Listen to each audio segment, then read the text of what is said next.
ప్రభుత్వ నిఘా నేత్రం నిద్రపోతోందా? రాజధాని కేంద్రంగా చోటు చేసుకున్న వరుస ఆందోళనలను పసిగట్టడంలో నిఘా వర్గాలు వైఫల్యం చెందాయా?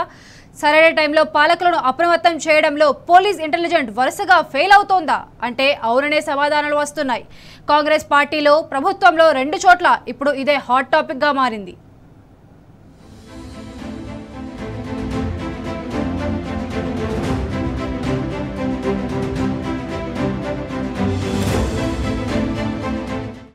కాంగ్రెస్ పాలనలో ప్రభుత్వ నిఘా నేత్రం పనిచేయకపోవడం చర్చనీయాంశంగా మారింది.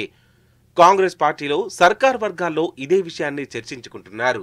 ఎందుకంటే హైదరాబాద్ సెంట్రల్ యూనివర్సిటీ పరిణామాలు దేశవ్యాప్తంగా పాలకుల పరువును గంగలో కలిపిన విషయం తెలిసిందే.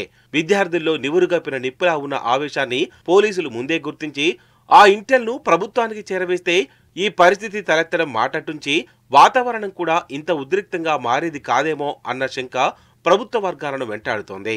గతంలోనూ బెటాలియన్ పోలీసులు సచివాలయ మెరుపు ముట్టడి, లగచర్ల సంఘటనలను ముందే పసిగట్టి సర్కార్కు సమాచారాన్ని చేరవేయడంలో నిఘా వర్గాలు విఫలం చెందాయన్న అపవాదం ఉండడం కూడా ఇందుకు కారణమైంది.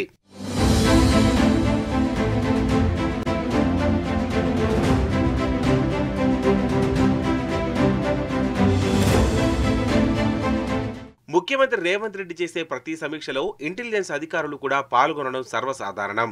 ప్రభుత్వ నిర్ణయాలు తేల్చుకొని వాటి అమలుపై ప్రజాస్పందన ఎలా ఉందో ఫీడ్బ్యాక్ను సీఎంకు అందించడం పోలీస్ నిఘా వర్గాల విధి. రాష్ట్ర వ్యాప్తంగా శాంతి భద్రతల పరిస్థితితో పాటు ప్రజలలో ప్రభుత్వంపై వ్యక్తమయ్యే అభిప్రాయాలను ప్రభుత్వానికి అందించడం ఇంటెలిజెన్స్ విభాగం ప్రధాన కర్తవ్యం. అందుకే ప్రతిరోజు ఉదయం ఫస్ట్ అవర్లో క్యాంప్ ఆఫీసులో సీఎంకు పోలీసుల బ్రీఫింగ్ ఉండడం రివాజు. డీజీపీ, ఇంటెలిజెన్స్ డీజీ, ఇతర ముఖ్య పోలీస్ అధికారులు ఆయన ముందు హాజరవుతారు. రాష్ట్రంలో ఆ రోజుకున్న ప్రజా సమస్యలు, ప్రాధాన్యత అంశాలు, ప్రభుత్వ పథకాలు, వాటి అమలు తీరు, జనం ఏమనుకుంటున్నారు గట్ర అంశాలను ముఖ్యమంత్రికి వివరిస్తారు. అటు సీఎం కూడా వాళ్ల సమాచారం మేరకే పాలన దశ దిశను మారుస్తూ ఉంటారు. పోలీసుల సలహాలు, సూచనల మేరకు నిర్ణయాలు సమీక్షించుకుంటారు. తద్వారా ఎలాంటి సమస్య రాకుండా జాగ్రత్త పడతారు. కానీ సీఎం రేవంత్ రెడ్డి పాలనలో సీన్ రివర్స్ అవ్వడం గమనార్హం.